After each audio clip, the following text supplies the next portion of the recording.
Thank you. It is my pleasure to introduce to you Mr. Jett Whitehead.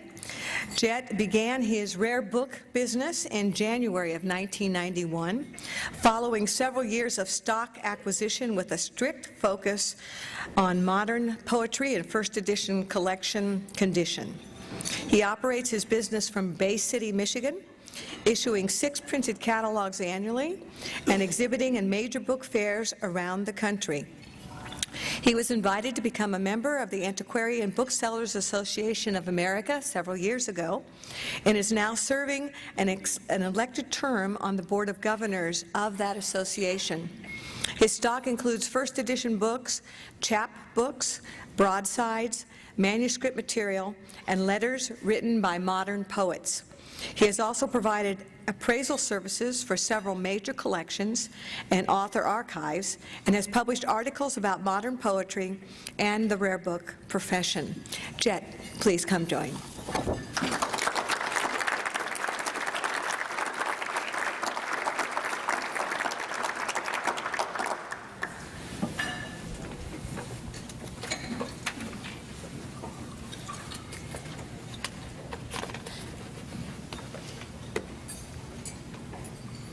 Thank you, Janet, for that lovely introduction. You may start writing all of my press releases. You can start tomorrow. Thank you. And thank you to all of you who have shown my wife, Shelley, and me such a welcome to Anderson and to the beautiful campus of Anderson University. It's great to be here. It's a privilege. And I also very much want to thank Elizabeth, and she's not here, so Chris and Stephen, if you'll be the torchbearer for me and carry back your mom and I have been talking about this day for a long time, that finally we'll meet face to face. So my wife thinks it's an omen. We need to make a trip down to Florida, so maybe we'll do that.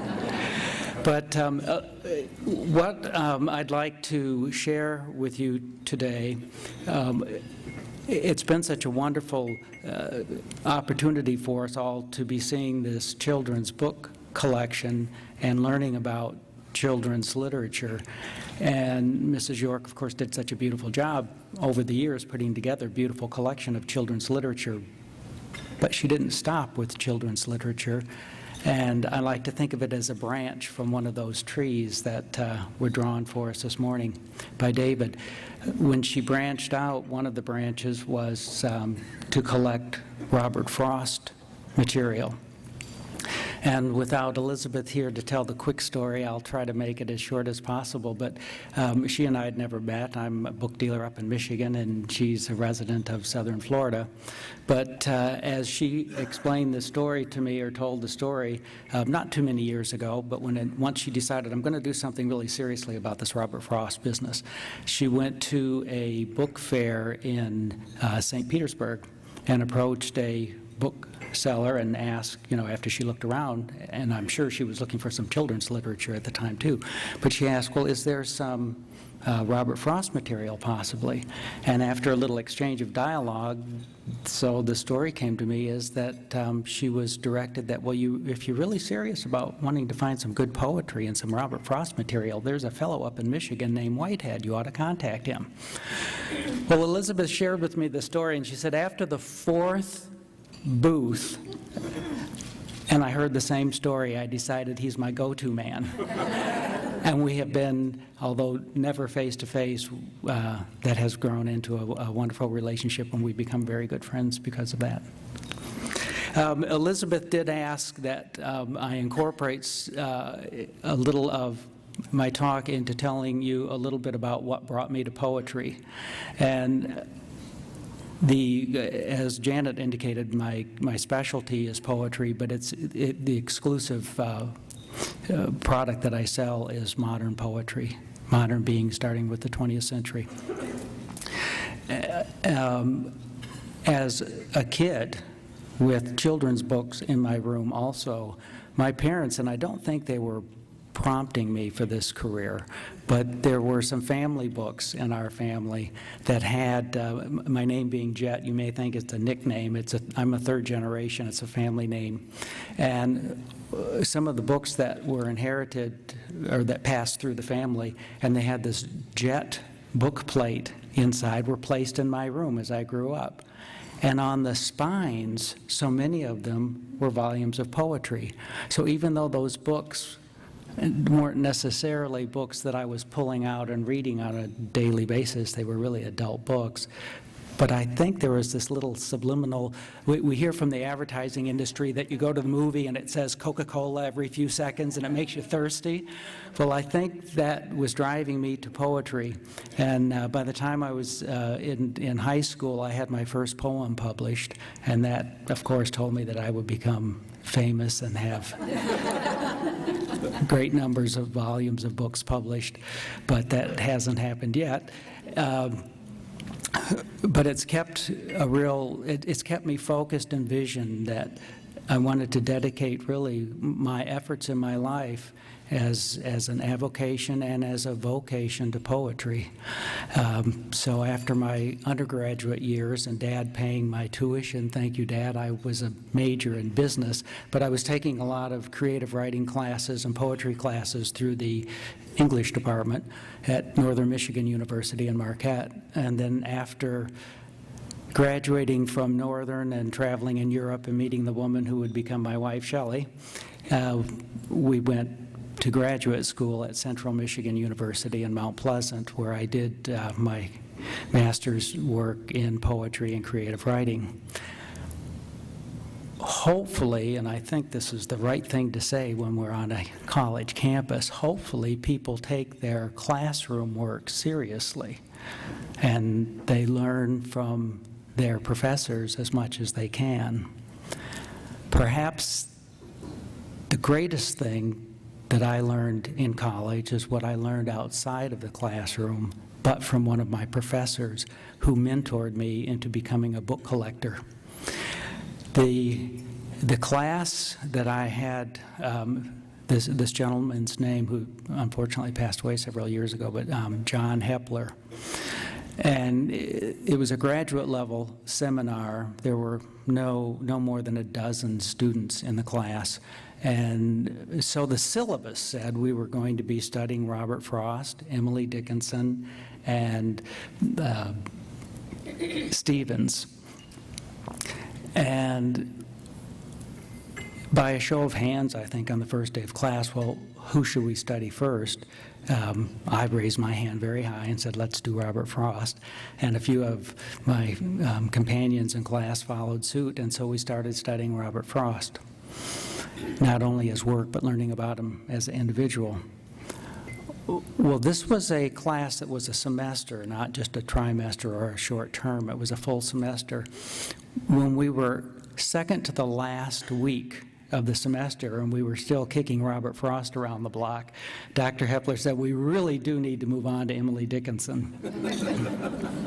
So we did.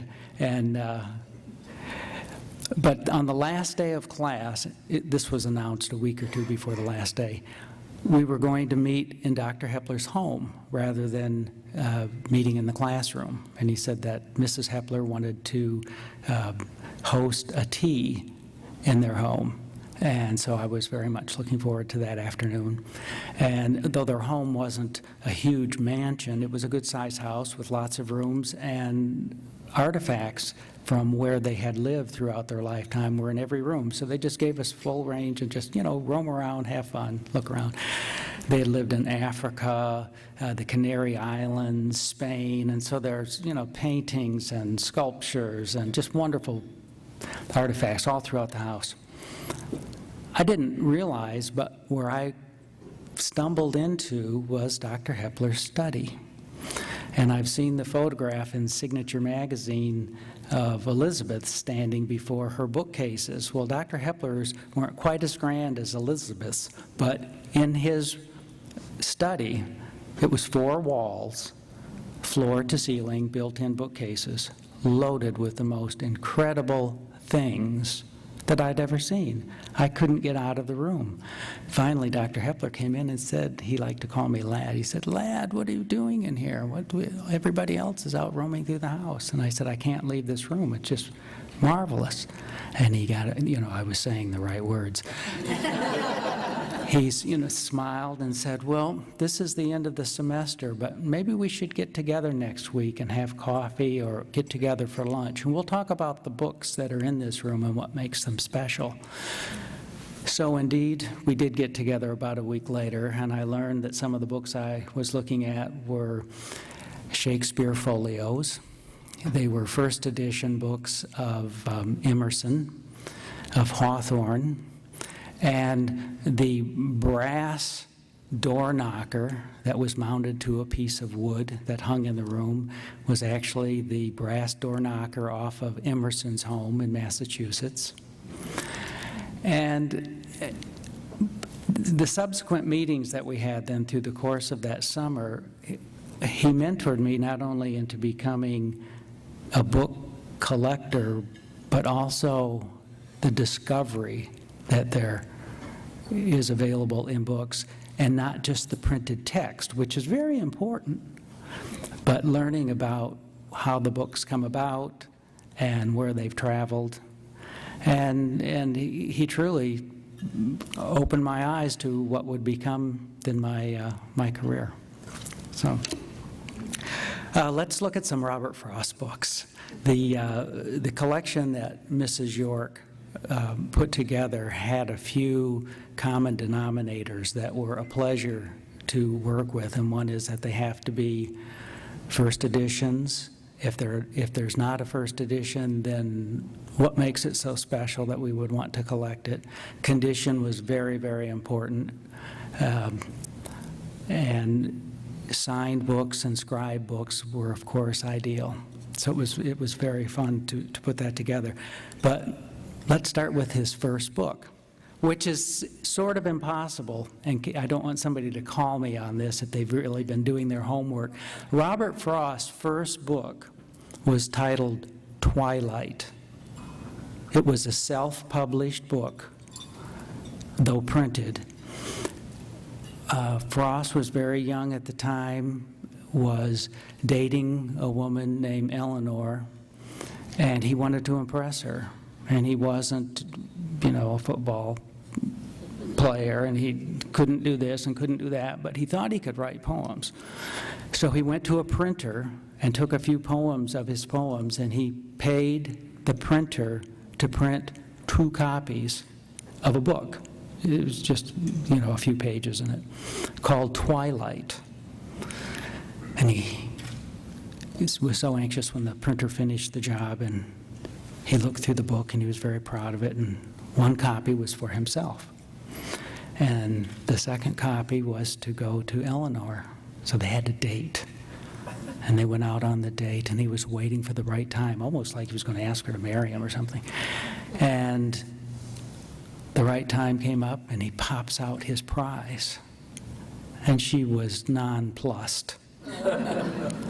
He was so heartbroken, he went home that night and tore up and destroyed his copy.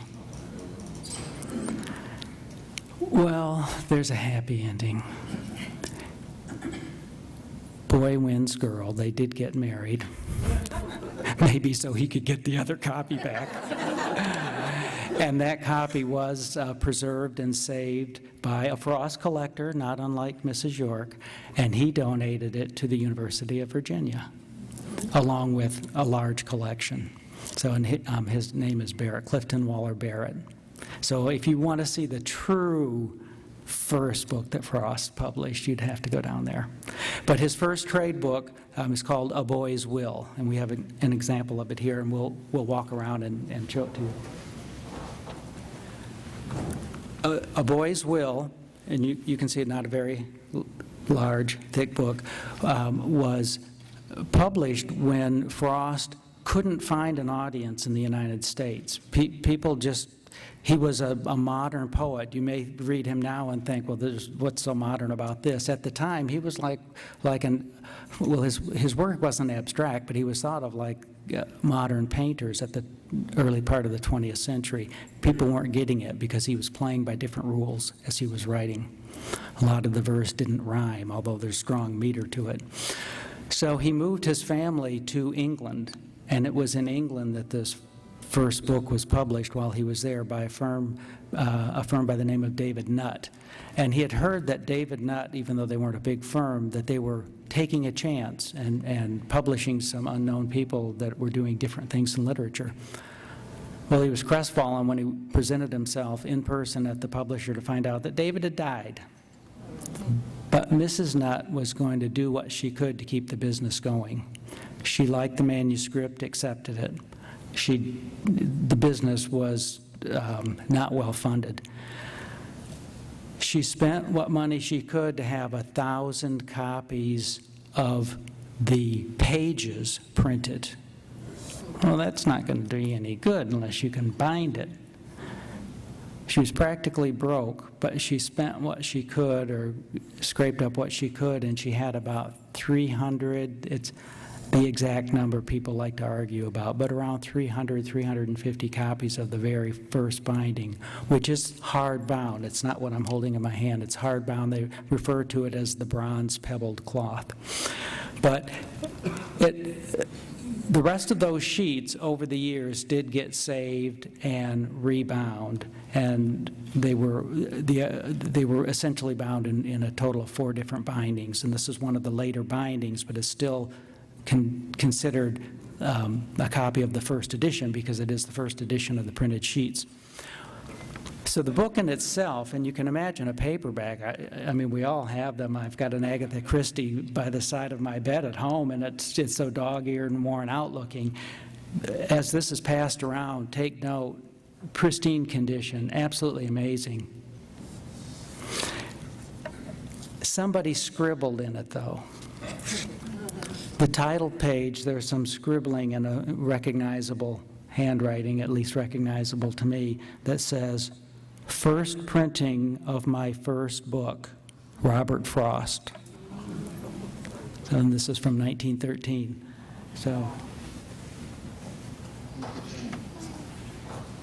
And I will ask that we play by a slightly different set of rules, in that even though we learned this morning from David that Mrs. York likes her books handled and read, I would rather you not handle, at least after lunch in my presence, the books that I'm sending around.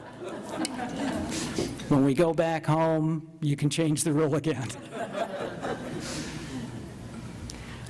The second book that was published is called North of Boston. And Frost and his family were still living in London at the time that second book was published.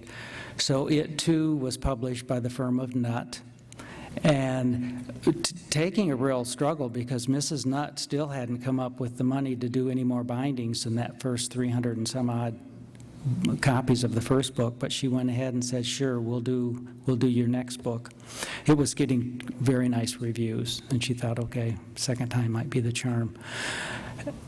And when they published North of Boston, they did send some copies back to America, which they hadn't done on the first book, and it got into some hands of reviewers. And although Frost didn't realize it until he got back to America, the reviewers were loving it. But, we didn't have the internet and all of this business. And so when Frost he was sort of tired of living in England, and he wanted to get back to the country, or to the United States, and he had 2 books published already, and he thought, well, heck, why not? So they pack up and they move back, and they are greeted almost as though he's a star. He couldn't believe it when he got off the ship. And one thing that happened, one of those review copies got into the hands of Mrs. Henry Holt, who was the wife of, even back then, the name of Henry Holt and Company was a very large publisher. Not as big as it eventually became, but it was a large publisher. And Henry hadn't paid any attention to it whatsoever, but Mrs. Holt, who was not on the staff at all, but she got a hold of it, she read it, and I think there must have been some pillow talk. She said, "If you know what's good for your business, you're going to sign this guy up." and Henry followed his wife's suggestion, and they had a beautiful arrangement then, and Holt remained his principal publisher until Frost died, which was just a few months after Kennedy was inaugurated, and many of us, I'm sure, saw that inauguration ceremony when Frost read a poem. But the third book, then, is really the first book that was published in the United States as a trade book, and that is Mountain Interval. And it was with this book that Frost Books really started looking like a book, like you'd recognize at Barnes & Noble. What makes this copy incredibly terrific is the condition. When you take the dust jacket off, it looks like a brand new book. I mean, the gold just shines. The dust jacket itself was printed on paper that rarely survived. High acid content. There are very few examples of even shreds of this dust jacket anywhere. And the copy that is in your collection is perfect, absolutely perfect. So not wanting you to judge a book, Gesundheit, by the cover, but take note of this one. Is it nicer than the one in Virginia? Yes.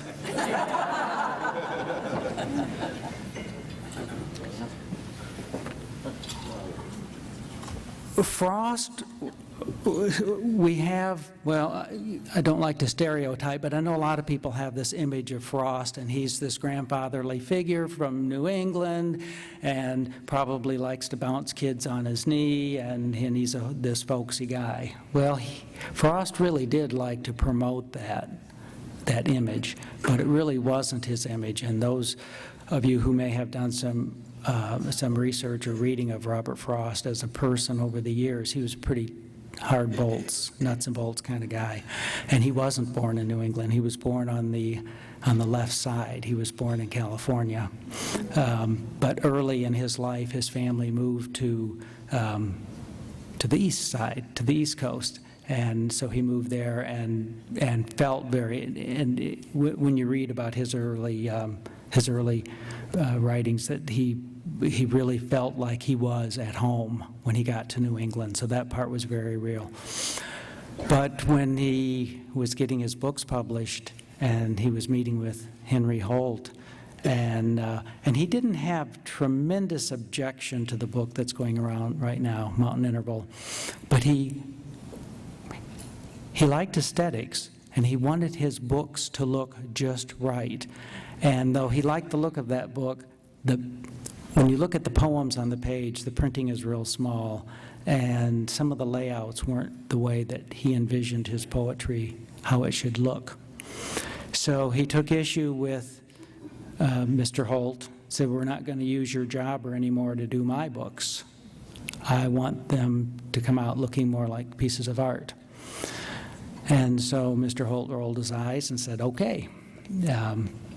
And a New York City publisher, so he started looking around in New York City, lots of resources available, and he found a young printer named Joseph Blumenthal, who was running a fine press called the Spiral Press. And he spoke with Mr. Blumenthal and said, "Look, I've got this problem with one of my authors. Could you possibly help me set some type and help design his next book?" And he said, "Sure, be happy to take on that project."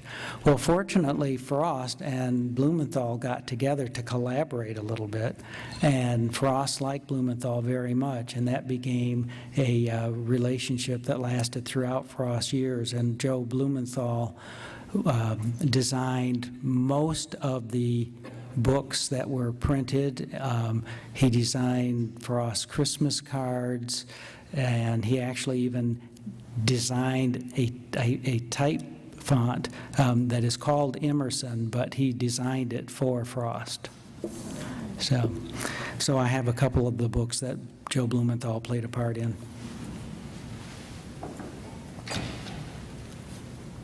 One is Steeplebush, and at this point Frost was so popular that when they would come out with they being Henry Holt, when they would come out with a trade edition of the book, which is what you would say typically see at Barnes & Noble, they would also do a limited edition. And the limited editions didn't always precede the trade books, but often they would by a few days, or in some cases a week or two. And they take they're a whole different shape. They're not always bigger, but typically they're bigger. They're published in what we call a slip case, and this is an example of the original slip case that this book came in. And rather than having a printed dust jacket, they had what is referred to in the trade as a glassine jacket. And this is very fragile, and yet the one in my hand is in perfect condition. And then there is what is referred to as a colophon page that can sometimes tell you a little bit of how the book was made or what type fonts and so forth. And it's, in this case, signed and numbered by Frost. So we have copy number 648, let's see, out of a total edition of 751 copies. So it's interesting to see this. So we'll pass this around.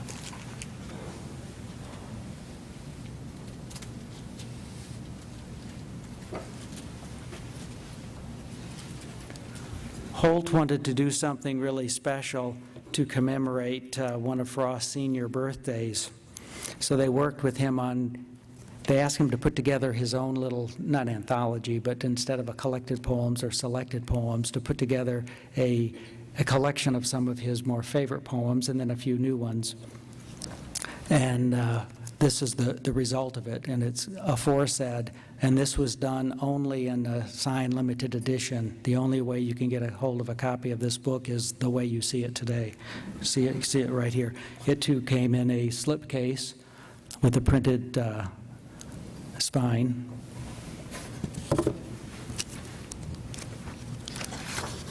And in this case, this is copy number 16 out of 650 copies, and Frost has inscribed this for Phyllis and Prescott's collection and noted RF. Well, Prescott was one of Frost's relatives, and then signed in full.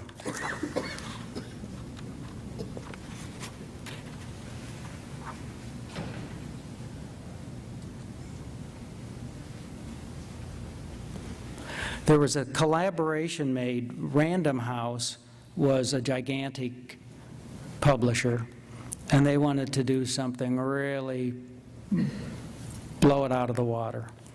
And they went to Holt for special permission, and Holt said, sure, but Joseph Blumenthal has to design your book.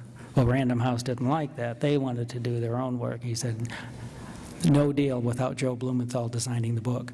So here we have an example of a book that Joe Blumenthal designed, but it was published by Random House. Oh, yeah. There's a letter inside, which I'm not going to open up because of it's fragile, but it's from Joseph Blumenthal. All of these things are in your collection. I hope you're drooling over it. There's another special thing about this particular copy. It has inside a book plate that is for Frederick Baldwin Adams, Jr. Well, Mr. Adams was a friend of Frost, and when Kennedy was having trouble convincing Khrushchev that we were nice people, Frost became an ambassador and flew to Russia and met with Khrushchev, and Mr. Adams was his companion. And when they came back, then Adams wrote a book about the story and loaded with photographs too. And that book is also in your collection. I didn't bring it, but this is Mr. Adams' copy.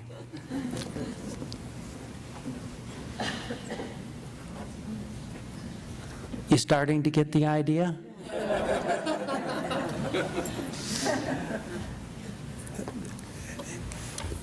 I'll finish the show and tell with two examples of Christmas cards. But how the Christmas card started is rather fun, and hopefully we're all still sending Christmas cards, Shelley and I do. A lot of Mr. Frost's poems were obviously in the hands of Joe Blumenthal at the Spiral Press. And it was the fall of one year, and he and his wife were wondering, what should we do for our Christmas card? And he thought, geez, I've got a couple of his poems that haven't been really assigned to any collection yet. I don't think he'd mind. Let's print up a few copies and we'll send it to our friends. It'll be our Christmas gift to them. Well, he did a nice job printing it and he sent them out. Well, probably our moms and dads told us, don't do sneaky stuff. You'll get caught. Well, Frost found out, and it was almost the end of the Joseph Blumenthal relationship of ever designing any more Frost books. And I had the footnote here. Shelley and I have been blessed and privileged to meet a lot of wonderful people in this journey we've been making, and one of them was a friend of ours from Connecticut, was also a friend of Joe Blumenthal's. And over the years, Shelley and I got to meet Joe, and we'd have drinks with him at his home in Connecticut. And so Joe shared a lot of anecdotes with me. He said, Jett, I was never so terrified in my life. I knew I would be fired from Henry Holt. They would probably blackball me. I would never get another job printing anything, ever. And he said, after Frost rode me up one side and down the other, just saying every terrible thing he could to me, he paused and said, and next year when you do this, print some for me to send to my friends. So I have a couple examples of the Frost Christmas cards, and these are highly, highly, highly collectible.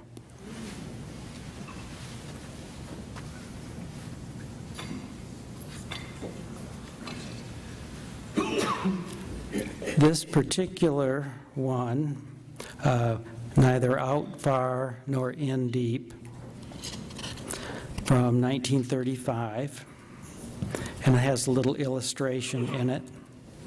But this one carries Robert Frost's signature on the title page. Frost seldom signed these Christmas cards. It was his poem, his name was printed on it. He seldom signed them. But if you're diligent, you can look around and find copies that he personalized. Almost always, if he personalized it, it was only with his initials RF. And this is an example of one that he signed his whole name on it. The paper that was used, it's not really a dust jacket, but to decorate the book, is highly aesthetic. And every example of this that I've ever seen, you can see where the acid bleeds through and actually starts to burn the free end page. But can we?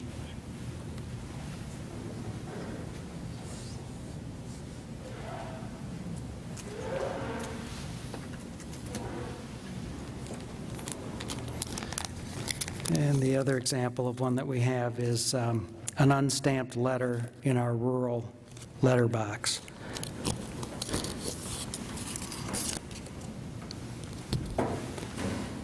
It's one of my favorite, aesthetically speaking. I just love the rust colors. And some more scribbling inside for Dave Stevens from Robert Frost, again spelled out completely.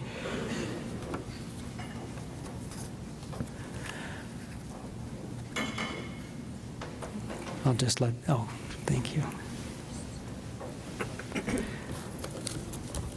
Not to close the book on Frost, I don't think we'd ever want to do that, but Frost was very important to the genre of modern poetry, not only with his readership, but his work inspired so many other poets that his stamp, his signature, is on the work of so many modern writers, people who really never met him or studied under him. But and examples would be there's a collection by 3 Nobel laureates, Derek Walcott. Let's go to the notes. Joseph Brodsky, the Russian poet Joseph Brodsky, Derek Walcott, and the Irish poet Seamus Heaney. And the 3 of them together have a book that you can buy today. It's in, I forget what printing it's in now, but it's Homage to Robert Frost. And it's there, all the 3 of them writing about how important of a poet he was and how his work influenced their work. We have a past poet laureate of the United States, Donald Hall, who is in his 80s and still writing in New Hampshire. And he has said many times how greatly influenced he was as an early, in his early writing and also in his later writing to the work of Frost. So I'll close my remarks in thanking you for your attention and also for giving a safe home to these wonderful Frost books. And if you ever decide you need to, like, pave a parking lot and you want to deaccession them, call me first. Thank you.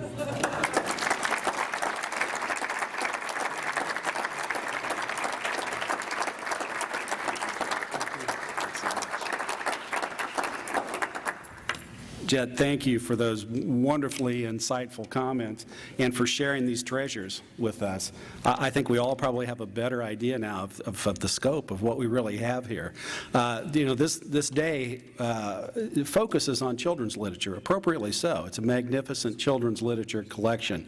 But we thought that it was important and that we would have the opportunity at this luncheon to share the insight that goes far beyond children's literature, that there's the fabulous Frost collection. I know there's an incredible collection of Robert Louis Stevenson. It's truly a remarkable collection in many, many ways. Hasn't this been a great day? Doesn't it make you want to go home and read a book or read a book to your grandchildren? But we've got other good things this afternoon before we do that. We have other sessions coming right on the heels of our time together here at 1:30. Rob Hiddle, our rare book expert, who, by the way, appraised the entire collection. He's familiar with every piece in here. He will be presenting back over in Miller Chapel at the School of Theology, followed at 2:30 by Valeska Gregory, and at 4 o'clock, Linda Vieira will be making her presentation. There will be a time during the time over there for when we will have the opportunity to purchase books from our authors, our guests, and an opportunity to have them signed. So I hope you'll take advantage of the many special things that are still to come on this special day. With that, I think we'll close, and we'll adjourn back over to Miller Chapel. Thank you so much for being with us.